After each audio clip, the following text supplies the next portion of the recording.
on? Very good. Well, welcome to the Southwest Virginia Higher Ed Center. David, thank you and your team for always being gracious hosts. I'm Beth Reinhardt. I'm the President and CEO of the Bristol, Tennessee, Virginia Chamber of Commerce, and no one told me we were doing stand-up comedy today, so I came totally unprepared for that, but I don't think you need any more following those very gracious and wonderful remarks. How amazing is it to be sitting here with these five fine gentlemen?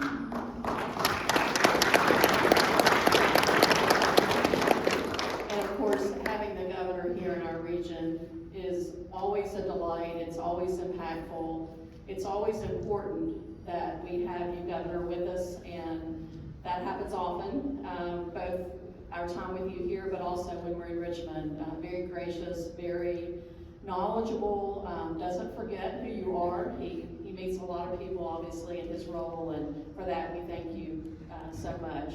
And gentlemen, all the great work that you all did on our behalf in Richmond. I know it doesn't end when you all come home. That's just the beginning of more work on top of your day jobs. So thank you all, more than we can say for all that you all do for us, and being here as well to help welcome and join the governor. So we're going to get started. We have a few questions.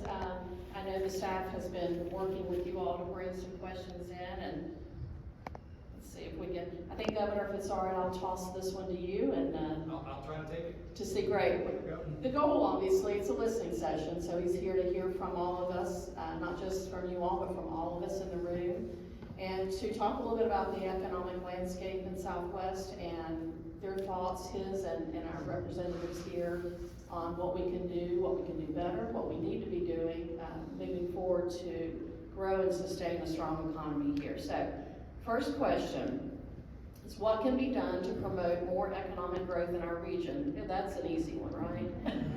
We'd like to start with the softballs. I agree. Well, so first of all, let me just begin with a little bit of context of what's happened over the course of the last couple of years across Virginia, and we're seeing a lot of it in Southwest Virginia, but it might be not enough. So when we all got started together in January 2022, and I guess I don't want to miss a moment without saying thank you for hiring me, and I just always will look to Southwest Virginia as such a key part of that entire effort, and so thank you. Virginia was really in a tough spot. We were bottom third in the nation in job growth. We were 47th in the nation of getting our kids back in schools. We were seeing a murder rate that hit a 20-year high. And everybody knows coming out of the pandemic, we were struggling. And we were struggling because there were a lot of bad decisions that were made, I believe, and we're seeing the reality of that more and more with our children really struggling to have demonstrated that they've caught up. And it's one of the big things we've all been working on is intensive tutoring and making sure that particularly our third and eighth graders can really not just catch up but excel. But what we also saw was a real penalty to small businesses across all of Virginia. And when small businesses suffer, we know that business suffers, and we know that the workforce suffers. And what was amazing was that we actually saw about 150,000 people just disappear from the workforce. And a lot of them were places where small businesses were sadly having to shutter. So over the course of the last 2 years, we've worked hard to bring together a really basic set of elements in order to change all that. Element number one is, let's make sure that you keep more of your hard-earned money in your pocket. It's your money, you deserve to keep it. I think you can make much better decisions with what to do with it than government can. And that's something that we've worked really hard together. We've had $5 billion of tax relief in the last 2 years. Second of all was to make it easier to do business. And so we've been streamlining regulations left, right, and center. One of the things that I'm most proud of is the work that we've done with the Department of Environmental Quality to make sure that permitting is now much easier. And what's amazing is that today, major permits across the Commonwealth of Virginia take half the time to get than they did 2 years ago. Next big element is education. We'll talk more about that over the course of the afternoon, but making sure that every one of our students has a chance to get an amazing education allows them to chase their dreams. And so that's not necessarily having to follow the basic path that everybody does. What if we want to go to work right away? Oh, come on, we got a chair. Yes. Right here, we were expecting you, so come on up, Yeah, I don't know about that chair. right here. But we wanted to make sure that students have multiple pathways all across the Commonwealth to chase their dreams, and whether that's to, yes, go to one of our great institutions of higher learning, if it's to go to one of our community colleges, if it's to get a credential and go straight to work. I've seen some great businesses today that just want to hire everybody that they can. The next big element is safe communities. And I have to say, I see our heroes in law enforcement around the room, and I want to thank you all for the amazing sacrifice that each one of you makes in order to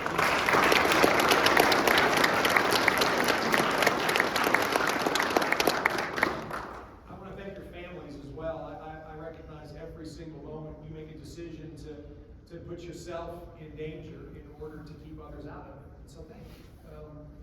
And then finally, we know that we've got to provide the basic sets of services that Virginians need. And at the top of the list, I think, of ones that have been most challenged have been our services around behavioral health. And boy, we've had to really undertake a massive overhaul of an overwhelmed behavioral health system. And I'm very pleased about the great progress that we've made. We've still got another 1.5 to 2 years of hard work to do to get it where I want it. But that is all translated into real economic growth. We have 200,000 more people working today than we did 2 years ago. We have the largest workforce in the history of the Commonwealth. More people working today than ever. And those 150,000 people that disappeared have all come back, plus another 50,000 on top of them. And so we see labor participation at a 12-year high. So the basics work, and we just have to continue to stay focused on them. And then we have to go find opportunities. And when we find opportunities, we've got to go execute on them. And I was just reminded about the fact that one of the things that your delegation does incredibly well is, yes, legislate and do all the things in Richmond, but they get stuff done. And I have a basic belief that there's a lot of people in the world that work hard, but there's very few people that work hard on the right things. And these folks work on the right things, and that's really important. So when it comes to broad economic development opportunities, we've got some real possibilities that I think can fundamentally change the future of Southwest Virginia. And I'm just going to run through some basics. First, manufacturing is moving. And a lot of manufacturing is moving back to the United States from overseas, and we got to go grab it. So we work hard on that. There's particular sectors that love Virginia. And when I look at the data center world and see what's happened with data centers coming to Virginia, listen, there are some counties that are making it harder and harder for them to come. What I keep hearing all across Southwest Virginia is bring them here. Bring them here. They bring an enormous amount of investment, great jobs that pay really high wages. They invest in communities, and all of a sudden, all kinds of economic development happens around them. I'm also very excited about the possibilities that are around our energy world. And our energy world's broad. So we've done some really great work, I think, together in pursuing an all-of-the-above strategy in energy. And I believe that the future of the United States and Virginia is going to rest on all of the above, all American. And we've got to make sure that we embrace, yes, wind and solar. We embrace natural gas. There's clean burning coal that is totally changing the whole reputation of coal and the ability to use it. There's new technologies like hydrogen that we can use. And of course, there's the recognition that nuclear power can be a really big part of our future with small modular reactors. Now, all of that, and particularly in the world of clean, there's real work going on with new transmission lines and great work there. But we also have to make stuff. And I think that's one of the great opportunities. The small modular reactor world is going to need manufacturing. It's going to need a supply chain. And there's a great opportunity for us to build part of that supply chain in a place where there's a great workforce. And on top of that, there's a super demand that's going to be built all across here in the Mid-Atlantic, with Virginia and Tennessee, North Carolina, all at the front end of this power revolution. So with all of that, we need to make sure we're building our workforce with education and the opportunity to take advantage of great higher ed opportunities like are right here, leveraging our community college system, making sure that Virginia Wise continues to thrive. And then finally, we've got to make sure that we are bringing the capital and the capabilities in order to fund all of this. And what that translates to is housing. We'll talk about housing as well. So economic development requires lots of elements to get right. Yes, a business that wants to be here and hire people and make stuff, but it requires our continued focus on education, our continued focus on healthcare and behavioral healthcare, our continued focus on housing, our continued focus on making sure our communities are safe. So that's why I think about this all in a very comprehensive way. What comes out of it is great job growth, great opportunities, and the reality is that we want to make people feel like they can live the best life they possibly can right here in Southwest Virginia, so that they'll stay here, build those lives, and we will see generational growth. There's a lot to unpack there, and one of the things that we all wanted to hear was ideas from you all in the world of economic development. And so if anybody has something that's on their mind real quick on the world of economic development, now's a really good chance, because that's our topic right now. Got to be somebody. There's a project. Okay. All right. Well, you guys want to add anything? Sure. Should have mentioned the landfill. This is what it's like to work with these folks. I'll sit down and I'll say, hey, what's new? And they'll start pulling projects out of the pockets. We've got this project here, and that's what they do, because they work specifically on projects that we continue to do. Yes, ma'am. Governor, thank you for coming today, and thank you for allowing us to talk. And most of the guys up there, everybody probably knows who I am. I'm Luann Wallace. I represent District 2 on the Russell County Board of Supervisors. And so you're asking about an economic development project. And so I'm going to drill way down here to a tiny little coal camp called Dane, Virginia. So everybody in the room is going to know where Dane is when we get through.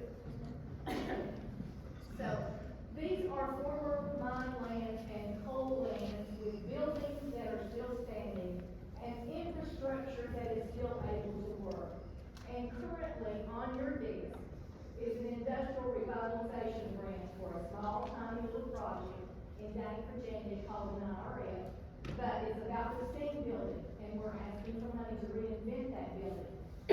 It's Russell County's first power station, but it's now going to be a virtual training center because COVID made us realize that we can do business virtually too. And we need to be doing that. And I'm not saying that we're not being in buildings and working again like we used to, but we've changed the way we work with it. And in deep Southwest Virginia, it's hard to get from point A to point B in a timely manner. And if we're going to reinvent the buildings and the people there, we're going to reinvent the souls of people and how they do business. And so I'm asking you today to help me out with that project. But a virtual training center is something that ARC and Workforce Development of Southwest Virginia traveled to Birmingham, Alabama, and they found out that everybody in the ARC region was thinking about this, and we were not. So we're practicing what we preach around here. Thank you for listening. That's great. Thank you. And I will just add that the Appalachian Region Commission is amazing. I am part of it. I attend the meetings. Sometimes other governors don't come. I don't understand that because they're handing out money. and so I try really hard to make most of the meetings. And it is also a great place to go for support for projects and to learn from what other areas along Appalachia are doing, because we can learn a lot. And so thank you. One of the things that we have really pushed on at ARC is, of course, workforce training, virtual workforce training, and housing. Those have been really big areas of focus for folks as we're beginning to put to work, I think, a substantial amount of money. So thank you. So in May, Governor, if it's all right, and just one note, I think it's something that I see the faces in the crowd, many of whom do this daily, but there's the belief that we're so far from Richmond that we're not seeing or heard. The quote of the day. But I will say that there is a strong belief in the folks that I talk to daily all across Southwest Virginia that it's incumbent upon us to be heard in Richmond, and that means us being proactive, us traveling to Richmond and meeting, as much as it is you coming to us here as well. And I don't think anyone in this room sits back and waits for things to happen. These are our go-getters. These are very strategic and smart leaders who know that it's incumbent upon us to come and visit you. So, and our legislative delegation, obviously, welcome Delegate Thor, does a terrific job on our behalf year-round. So with that, I'm going to move to, and I think you might have heard, maybe you read this second question, but Southwest Virginia often feels overlooked when it comes to infrastructure. What kinds of things can be done to promote infrastructure growth here? And I do have to just put a little personal note in here. I hope we can talk about passenger rail as part of this conversation.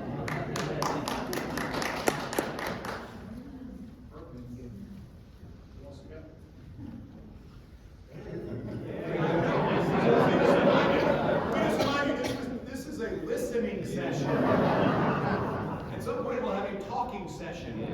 But one of the main things I'm trying to understand is what are the needs? And so as folks, let me just be clear. The investment in infrastructure is critically important, and it's everything from broadband, and I'll just inform folks that may not know that's our group, which is part of our Virginia Department of Housing and Community Development, is in charge of all of the broadband efforts. Our group has led the way. There's an enormous amount of money made available by the federal government for broadband investment. We were the first ones in. We got a $1.2 billion grant from the federal government. Our team literally wrote the book on how to make sure this money gets put to use well, to the point where, and I was telling the guys earlier, I was just at the Republican Governors Association meeting, and the other governors' teams were just taking our paperwork and changing Virginia to South Carolina, or Virginia to Tennessee, or whatever, because we're way out in front. So we've got a chance to make massive investments in broadband infrastructure, which we know we need. We constantly run into challenges along the way with passing rail lines and issues with shortages of telephone poles and that kind of stuff. And these folks go to work to make sure that we actually have bills and legislation that address those, so we don't have to be held up by a speed bump. We can just drive right over. So that's one of our biggest areas of infrastructure investment. And one of the things I do want to hear about is rail. I also, there's an enormous amount of work going on I-81, and I know everybody doesn't see it every day. But to just put things in context, there's $3.8 billion of projects that are teed up over the course of the next 8 years. 3.2 billion of which will happen in the next 6 years. And you're about to see more orange cones out on I-81 than you possibly ever could believe. And then everybody's going to start yelling at me because I-81 has got too much construction going on it. Thank God. But it's literally everything from truck passing lanes to making sure the areas that are most dangerous are literally regraded and redone. Most important projects, and those are really starting to move. But we also know that there are lots of other infrastructure needs from sewer capacity. We were talking about it in the county last night, to water infrastructure, to other road infrastructure. And so this is a great chance for us to hear from all of you on what things do you think are going to crack open the most opportunity for Southwest Virginia. So, thank you, Governor. I'll pitch it back to Beth, because we made a pact a long time ago that anytime we could talk about passenger rail to Southwest Virginia, we would, when we had a governor or a U.S. senator on stage or congressman. So, where we're standing now is we finally have a representative on the rail authority, and that's Beth Reinhardt. That's a piece of legislation I passed 2 years ago, because I felt like if we didn't have a seat at the table, we would never have any representation or any chance of getting rail to Southwest Virginia. We've tried to work with Tennessee. Their interest is not as much as it should be. So, that's their loss. We still want rail to come to Bristol. No matter if it goes on through Bristol, we want it to Bristol. Right now, we're working on making sure that it ends in the correct spot in Blacksburg, which is the aquatic center. We need to make sure it ends there, because if it If the terminus is somewhere else in Blacksburg, it puts us on a 10-year delay to get it further to Southwest Virginia. So that's where we're working at with that. And Beth has she's been a fierce advocate to make sure that we land that stop where it needs to. But we're continuing to work on that through DPRT and making sure that we have funds available and making sure that we're moving the train on down the tracks to Bristol. So as far as 81, the governor mentioned, we see from exit 7 to 10 that we already have the orange cones up. That's a $40 million project. Thankfully, a few years ago, Terry and Israel and I worked together to make sure that we had exit 14, 17, and 19 completed. We all know that exit 17 was a disaster for a long time, as well as 14 and 19. Those are finally complete. Sure, there's still some fine tuning that can take place at exit 19. I know that those lights aren't working like they should. I get it, but we're gonna get there. And at least we finally have that in place. A bigger project that I know everyone in this room is excited about, or if you're not, you're crazy, is the inland port that we're talking about right now. That's a huge project. The entire Southwest delegation has been working on that. That's not just something for Washington County, that's something for Southwest Virginia that is a game changer. That is something that's been talked about for years, but finally we're putting our money where our mouth is. We have $10 million in that project to study it for the next year. The first quarter report's out, looks good. We're waiting on the next quarter to come out. We put an additional $2.5 million into the budget. The governor was nice enough to put $10 million because we hadn't, in his introduced budget, because we hadn't, the port hadn't spent any of the original $10 million. There was some disagreement whether we should put any money in the budget, but we advocated, let's put $2.5 million more in the second year to make sure that everybody knows not only that we're committed to this project, but there's money there in case we need it in the second year. So the inland port is, like I believe, and all of us believe, is a game changer for the economy of Southwest Virginia, and frankly for East Tennessee too. And infrastructure takes a lot of different looks, if you will. And there's one of the greatest pieces of infrastructure in the entire Commonwealth is on the complete opposite side of the state, and that's the Port of Virginia. It's a port that is competitive with Baltimore and Savannah and Charleston and everything on that eastern seaboard. It really is a tremendous port. And a few years ago, the port came to us and they were explaining why it needed to be deepened, why it needed to be widened, and how important that was to getting heavier vessels in with more containers. And how you can move them simultaneously in and out without essentially having the equivalency of having to pull off to the side of the road while another one passes through on a one-lane country road. And it didn't take all that much convincing for us, but in the meantime, Senator Billion goes and tags Southwest Virginia onto this study about the inland port, which some people thought that wanted to put in Lynchburg. And he inserts Southwest Virginia into this study. Lo and behold, turns out Southwest Virginia was a lot better location. And so simultaneously, you've got the Southwest Virginia delegation pushing hard on this funding initiative to deepen and widen the Port of Virginia. And all these people in other parts of the state were like, why are you guys pushing this so hard? Well, now you know, because it really does have the opportunity, like Senator Billion alluded to have a generational change in the job growth here, in the overall infrastructure and supply chain that we have, and it's all going to be because he was tactful enough to get that put into a study, and we were all at least had the foresight to say the Port of Virginia is not in Southwest Virginia, no, but there is a way that that piece of infrastructure can help our part of the state grow exponentially. And so sometimes you even have to look outside your own borders at ways that the other parts of the state can help us out. And so that's one where it took a full team effort. And it was a little confusing at the time, but something I think is going to pay off in a big way. Thoughts from you all on infrastructure? Yeah. Okay, perfect. Hey, thanks for being here. Appreciate it very much. I don't want to, I know you have a lot on your brain. One of the things I can't see from, I'm a Western County Virginia, so I can't see the perspective. I can tell you from the ground up some of the stuff. Broadband has been an issue, continues to be an issue RFP funding appears to be a long way out for us. The ISPs that I talked to are not really, they're not excited about new funding. One of the challenges I see are that the players in the room are silent. AP's not talking to DCD, not talking to PDOT. It continues to cause challenges for the localities. If we're on the end, if one spends, the money won't rise. If one continues to go, there has to be a better way to go. And so if you can help us with that, I certainly appreciate it. I think the challenge you'll see is that we've been hearing about broadband for a long time, and people are having to fix their own issues, Starlink or other options. It's just like that. So we've been telling them it's coming, and it's still coming. So just recall, that's great. Awesome, thank you. Thank you. Nothing's worse than when people hear something's coming, it doesn't come.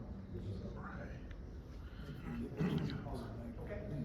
So I'm gonna, if you don't mind, just add one thought on that. I can't hold my tongue. As it relates to passenger rail. I had a clue. So just one other comment I want to make real quick. So for those of you that don't know this, I appoint a lot of people to a lot of boards and commissions. And it's one of the great privileges of being a governor. And it's about 850 people a year to boards and commissions across the Commonwealth. And I constantly am asking folks, how do we increase Southwest Virginia's representation on boards and commissions? And it's a real challenge because oftentimes they meet in Richmond. And it is a long way. I totally understand it. So I just signed a bill last week that is a very straightforward bill, and it takes the required number of in-person meetings from 75% to 50%. And it allows folks to have a little more flexibility about using virtual meeting formats so that we can get broader participation across the state. And so I just want to make a quick plug. Thank you for your service.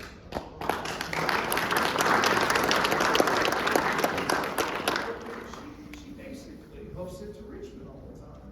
And a lot of times in Northern Virginia where so much of this stuff is going on. And so with that, I just encourage you folks, if you have an interest and time, and I'll just be clear, these are non-paying jobs. I could double your benefits, but it would be 2 times 0. But it is so important that we have knowledgeable, capable folks from all over Virginia, particularly Southwest Virginia, which has historically been wildly underrepresented on many of these boards and commissions, and I've made a real commitment to change that. And so, sorry, this is a shameless plug, but you come to my website, or you can go to the Secretary of the Commonwealth's website. There's a boards and commissions section to it. You come in, you go find one that you think you have a particular interest or a way to contribute, and just fill out the form, but then also tell one of these folks that you did that, because then they'll call me and they'll say, my mother filled out a form, and I can go find it.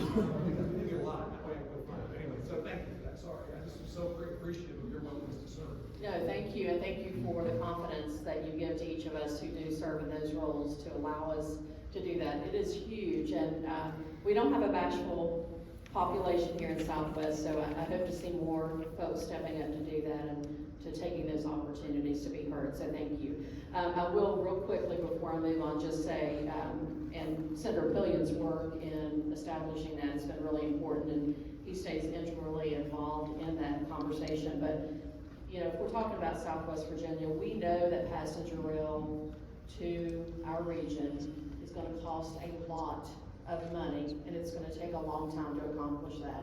So we have to stay committed to that, and we also have to stay strong in our advocacy.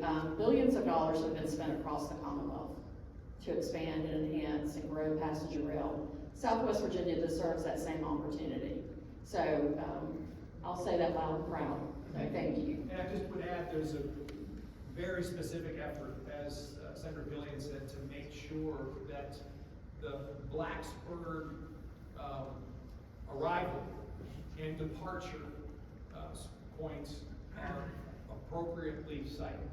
And if we get that wrong, we really do mess it up. In fact, I just took a full brief on it last week to make sure that we get that in the right spot, and that's got its own challenges, and so thank you for your continued work there. Thank you, and thank you for your support on that. So we're gonna move to the next question. Okay, I'm gonna have to preface this one a little bit, because it talks about Tennessee, and as you all know, in my role with the Bristol Chamber, we represent Bristol, Virginia, and Bristol, Tennessee. I will just say that we'll use an example, how about that? So the question is written as Virginia is losing talent to, I'll say states like Tennessee and others. What can we do to retain and recruit a workforce in this region?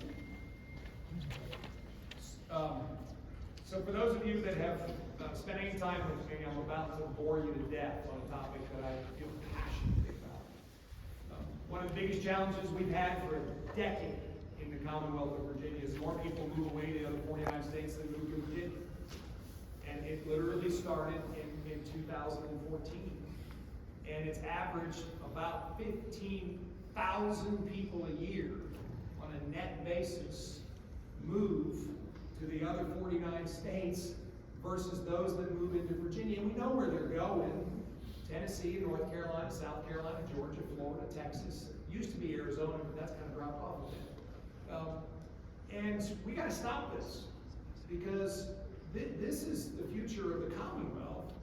And a lot of the folks moving away are 25 to 35-year-olds. And we all know what happens. When the 25 to 35-year-old moves away and they start their life someplace else, and guess what? They begin to have a family. Guess who moves after them? Grandparents do. And it's just, you can see it from the numbers. And so all of a sudden, our young people are building their lives someplace else. And then on top of that, are either most successful stage of work where they're doing a lot of great things, or newly retired folks are moving away. And so this has been a major focus of mine, which is how do we stop this? Well, number one for me has been, I believe that there is a real tax challenge in Virginia, where we look at places like Tennessee and North Carolina, we look at Florida, we see that Georgia's already starting to bring down the taxes, and that's a real problem for us. So that's why we worked so hard over the course of the last 2 years. We have had $5 billion of tax relief. And I think that's so important. We've also had great job growth. We've also had a lot of really monumental movements in education and law enforcement. In this past year, we had 7,000 people net move away, not 15. So my goal is this next year to see if we can break even, because I want to keep more people here. Now, we're going to continue to push on all those fronts. So in my view, we've got a whole set of needs here. One, we can't let taxes go up. And I'm going to go to work to make sure taxes don't go up. Listen, we can make great investments across the Commonwealth. We can, in fact, continue to invest more in education, more in law enforcement, and more in economic development. And we do not have to raise taxes. This is not a moment where there's an either or. This is an and moment. We can do this, because I do not want people's electricity bills going up. They're already high enough. And I don't want the government to take more of your hard-earned money. I want you to do it. That's bottom line. But with that said, opportunity is also all of our young people recognizing how great life can be in the Commonwealth.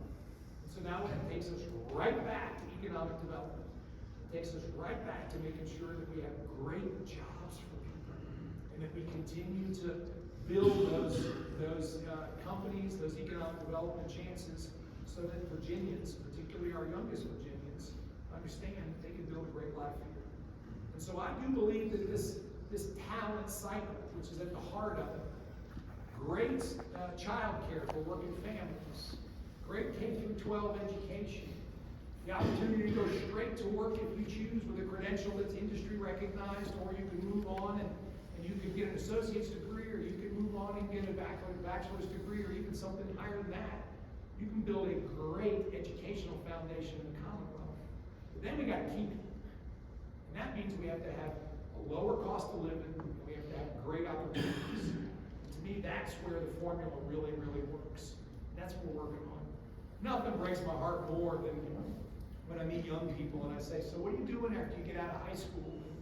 And last night I was 4 for 4 in Lee County. They all wanted to go to the school of veterinary, and they wanted to become a vet tech, all of them. And then I met a young man who was getting his associate's degree while I was in high school, and he wants to be a chemist, and he wants to do it right here in Virginia. So bottom line is, it is all about reducing cost of living, making sure people keep more of their hard-earned money, that they can do the things they want to do in the Commonwealth, great education, and great jobs. If we get that whole formula moving, we can do exactly what we've done the last 2 years, which is to change this from people moving away to people moving here, change this from jobs going other places to jobs coming here, and that just builds the future of the Commonwealth. One last thing, I study U-Haul data all the time, and it's an amazing set of data, because what it tells you is how many people are renting U-Hauls for one-way trips. And of course, what we saw back in 2021, right before we all got started together, was Virginia was near the bottom in one-way U-Haul trips. A lot of people were renting U-Hauls and going someplace else. You know, the worst in the country is always California. They got a lot of one-way U-Haul trips. In fact, I don't think you can find a U-Haul in California. But we flipped, and in the last 2 U-Haul polls, we've been in the top 10. Top 10 place where people are bringing one-way U-Hauls. That just tells us we're getting it right. We're getting it right, because every time someone says in Ohio or Florida or Texas, I'm coming to Virginia, and I'm either getting a one-way U-Haul or I'm hiring a moving van, I'm going, that we've won. And that's at the heart of Virginia's long-term success. Here we go. Thank you, Governor. Any folks have any comments? No? Okay, all right. Well, we're gonna move, we're good on our time. We have another question, topic I know that's near and dear to both you and your spouse. Fentanyl is a huge concern in our community. What steps are you taking to address this crisis? I won't ask anybody to raise their hands, but I know everybody in this room has been touched by the fentanyl crisis. What's directly in your family. We have incredibly dear friends who have lost a son. We have incredibly dear friends who have lost 2 sons. It's just horrific. And so the magnitude of this challenge, I hope isn't lost on anybody. On average, every day, 5 Virginians die from a fentanyl overdose, which in many cases is a poison. Now, let me just stop for a minute, because I want to thank this whole group of dedicated public servants for the work they do. Senator Billion has really been on the forefront, and your work on the opioid abatement authority has been amazing, and so thank you. We've got money we're putting to work, but let me just start on the whole stream of this thing. First of all, fentanyl comes across the border from Mexico, and it starts in China. That's where it's coming from, and that's how it's getting here. And if Secretary Terry Cole, who is our Secretary of Public Safety and Homeland Security, he can draw you a map on how the supply chains work. We have got to, let me just be blunt, we have got to secure our border and shut this down, because it is turning every single state into a border state. That's not a political statement. The second thing we have to do is we've got to interrupt the flow, and that means that these brave men and women who wear a badge, put on a vest every day to go to work, have to be empowered to do their job with support from Commonwealth's attorneys, support from governors, support from local public officials, all of our folks in our legislature, to do their job and to interrupt this drug trade and arrest people. Arrest them.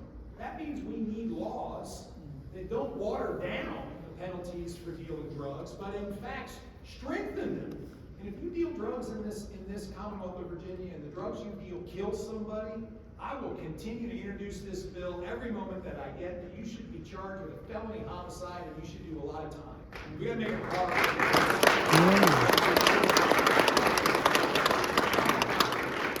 Third piece of this is that now what's happening is the fentanyl is being infused into all different kinds of products, from vape cartridges to illegal drugs that are just basically upticked with fentanyl in order to try to get people hooked. They're putting them in colorful candies so that children will take them. This whole side of the equation requires us to educate everybody. And so that's one of the big pushes that we're taking on, is to make sure that parents and students are educated. I'll sign 2 bills, one of which requires our school system to come up with a fentanyl education plan, and another one that requires our universities during freshman orientation to have a fentanyl education plan. And again, Senator Billy, thank you for your leadership there. And then finally, what do we do when there is a problem? Well, we have to be prepared to save a life. And with naloxone or Narcan is really straightforward. I have done the training, and so I have been through the Revive training. My wife has, our cabinet has. We did it on Capitol Square with everybody. We've got to equip people, and we've now got a manufacturing deal where we're buying it in order to put it in schools and places. So this is not a simple magic wand thing, folks. It starts with securing the border, and it goes all the way through making sure that people are equipped to deal with this most horrific thing, which literally kills people every day. And most of them didn't know that they even had it in what they were, borrowed a Percocet from a friend, or somebody laced it into something they didn't know they were taking, and the next thing you know, we have lost another Virginia. I'm going to pass it over to Senator Pilley because I know he feels passionate. I do, and I can't thank you and the First Lady enough. During session this year, we, the First Lady and I joined together and trained members of the General Assembly, and got most of the members of the General Assembly trained, and the rest of, a lot of our legislative aides and staff in Richmond, and got them trained on how to administer Narcan. The bill that I carried for the high school administration, it's not just in our communities anymore, it's in our school systems. And the governor may talk a little bit about what happened in Loudoun County, where there was a number of 4 overdoses in the school. 12, and the school system declined to report it. And Governor Youngkin basically told them they didn't have a choice. They had a choice. So I issued an executive order that says if there is a drug overdose in a school in the Commonwealth of Virginia, that in fact parents in that school district, not just in that school, but in that district, have to be informed within 24 hours. Because what happens is if the schools don't tell the parents, and it's something like a serious set of counterfeit Percocet pills that all of a sudden there's a bunch of folks that have gotten them by accident, parents need to tell their children. One pill can kill. We can't have this. And so this is something that's so important for us to make sure that when there's a problem, there's an immediate information moment for school systems to tell parents, so that parents at their dinner table or breakfast or whatever they're together can tell their children, you just had a classmate who had an overdose. There's somebody in the school down the road that had an overdose, and you got to be really careful. Don't do anything stupid because it can kill you. And God forbid if there is overdose, that those students and the staff are now trained to administer naloxone so they can reverse the overdose and deal with the problem accordingly. If you've not been trained on how to administer Narcan or naloxone, it's a simple 5-minute training. I would encourage you to never know when you may need it. We've had an overdose in Walmart where the pharmacy was closed, nobody had naloxone, the person died because of an overdose. You never know in your community where you're going to come upon someone that needs to be administered naloxone. I would strongly encourage you, if you've not had that training, if you do not carry it with you, please do so. It's a life-saving measure. It's as important to CPR as it's important to CPR. Please get trained in how to administer naloxone. And the governor, as he was talking, we're now manufacturing naloxone in Petersburg, out here, and that's so we've made a contract with a Virginia-based business, and we're making it here and administering it here and training everybody across the Commonwealth on how to use it. The Opioid Abatement Authority, thankfully, I'm chair of that, and we have and will continue to make sure those dollars are wisely spent across Virginia. We've been very fortunate in Southwest Virginia to work with our counties and our cities to make sure that we're putting programming in place that makes a difference, and we're gonna continue to do that. I would encourage county leaders, if you have your share of the money, make sure you're using that money appropriately, make sure you're making a difference with those funds. You know, one thing that I'll add here is that on this particular topic, any school that you visit, you got parents, teachers, students, the public at large terrorized by fentanyl, because whether you use it knowingly or unknowingly, to your point, a lethal dose can be a very small amount. And so a lot of times we get people who kind of look at us, especially during the legislative session, and they're like, well, just fix it. We all kind of agree on this, so just fix it. Let's figure out how to get to the bottom of this. Let me tell you about a bill that was passed this year out of the House of Delegates, like it was no big thing. From a delegate from Charlottesville who had a bill that decriminalized the equivalency of 500 lethal doses of fentanyl. And it flew out of the House of Delegates 51 to 49 like it was nothing. Now, the bill has since been watered down, and by the time it got to your desk, it was a big do-nothing bill. But nevertheless, it shows you, exactly, it just shows you the mindset of, here we are trying to clamp down on this horrible problem, and you've got others who are just sort of shrugging like it's no big thing, and you all are putting these poor people in jail for no good reason. And so, Richmond thinking and reality is just not always the same thing. And one thing that we tried to get through the last couple of years is if, if you're selling fentanyl and it causes a death, you ought to be, this Governor Youngkin pushing this bill, you ought to be charged with murder, with homicide. And it's died the same, it's died in the Senate, every time. So hopefully we'll get to see that pretty soon. Might see you again, Chris. Okay. So, if it's all right with you, Governor, before I pass it back to you for some closing remarks, I know we're coming upon our hour here, but wanted to ask our senators and delegates if you have any final words. I want to, before I do that, just again reiterate how much we appreciate all of you all and all the work that you do on behalf of our region. It does not go unnoticed, and it's greatly appreciated. So let's give them a hand, please.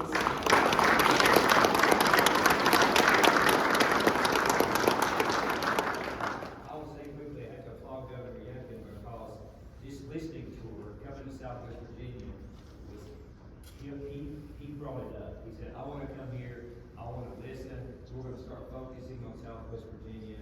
So that's the type of leadership we need, and we really appreciate it. We got to go to work to try to make all this stuff happen. Thank you. Thank you for the work. Absolutely. Anyone else want to share some closing remarks? All I'll say is that, especially during the General Assembly session, we get a lot of calls and emails and visits, and we appreciate that input on legislation that is pending before the General Assembly. But what we really appreciate more than that is the relationship that we all share 365 days out of the year. Because I'm looking around the room, and these are the people that we all collectively see all year long. And that's what makes the difference, is that we're not trying to figure out how to get a bill passed or how to get a bill stopped. We're trying to figure out bigger issues that are more deep-rooted in Southwest Virginia. And that's ultimately what helps us be better at our job, and what helps us relay our concerns more adequately to people like the governor. Yeah, I would just echo what Delegate Quinn said. I mean, I have an idea of what my district needs, but I don't have the specifics, and I think we're all in the same boat. So if you guys, you need something, you want something, you got a project, you got an idea about it, come to us. Patrick, in your building's not that far from the General Assembly building. Your building's much nicer. It is. Don't hesitate to go, but, try to work with the executive branch, about trying to bring the, desires of the legislature. And just to echo the comments of what our colleagues have said, and thank the governor for coming.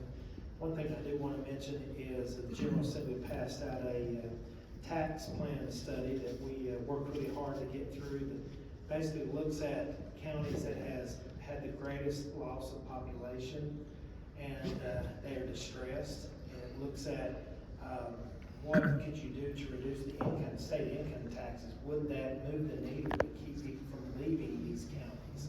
So we're excited to look at that and have the governor and his team to help us with that, because we all know that we're losing people to Tennessee because they have no income tax. and different things. So, these are the things that we talk about internally, we work together, we lobby to get these bills through. So, I want to give a big shout out to the Southwest delegation for helping us get that passed, and also for the governor. We talked to his team, his finance team, and they're going to help us look at that. So, maybe he'll sign that stuff.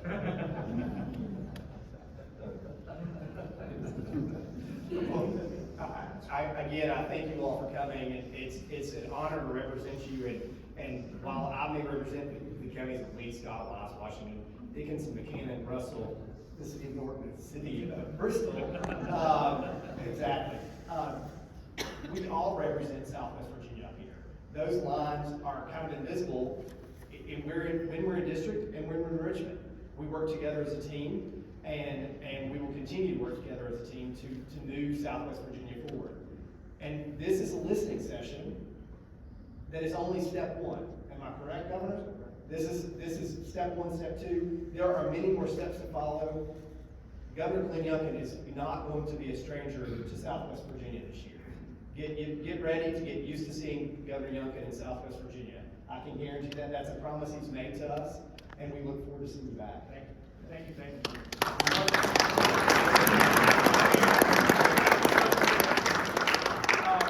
So first of all, again, thank you all for coming and spending some time with us tonight. And again, let us hear from you. You know these folks, just tell them what's on your mind, and we're doing our best to really accomplish, I think, extraordinary things across the Commonwealth of Virginia. There are moments where we know we can fundamentally change the future. And I think we're in one of these moments. I think we're in a moment where if we can figure out how to unleash the pent-up prosperity that I see not just across Southwest Virginia, but across the Commonwealth, we're going to watch Virginia continue to soar. And to have 2 years where we think we've broken all kinds of job records and other things, it sets a high hurdle for the next 2 years, and that's what I love. And one of the areas that I think we can just fundamentally impact is Southwest Virginia. And so, Senator's 100% right. What we're working on is, in fact, putting together a plan that encapsulates these key elements that can truly move all at one time. How do we work on housing? What are the most important education initiatives? How do we unlock the workforce development that we know we need to do? Are there specific projects that do fundamentally need just a push? I always tell everybody a size 14 boot, because we can move them. Who can we call? What barriers do we need to break down? How do we do this together? And when we put together that kind of plan, we can very reliably move mountains. Now, I don't want to move the mountains here in Southwest Virginia too far, but I wouldn't mind moving some great successes. And I think that's what we can all do together. And so again, thank you for your time tonight. And again, thank you for your passion for not just Southwest Virginia, but for the Commonwealth. And let's move mountains together. God bless you all. Thank you, Governor.